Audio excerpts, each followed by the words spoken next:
Isang tagpo, nag-uusap ang dalawang magkumare. Kumaring Chismosa at kumaring Religyosa. Kumaring Chismosa. Mars, sobra ka naman. Pinatawag kita kanina, hindi ka man lang lumapit. Labas ang gilagid at ngalangala habang nagsasalita ito. At sumagot ang kumaring Religyosa. Mars, pasensya ka na. Ang layo mo di ba? Alam mo naman, ayaw kong sumigaw. Kaya kumaway na lang ako. Sumagot ang kumaring Chismosa. Ang sabihin mo, Mars, ang yabang mo na. Talsik ang laway habang nagsasalit.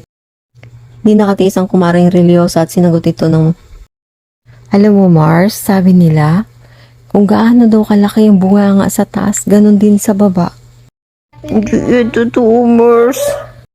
Sagot ng chismosang kumari habang nakatikom ang bunganga.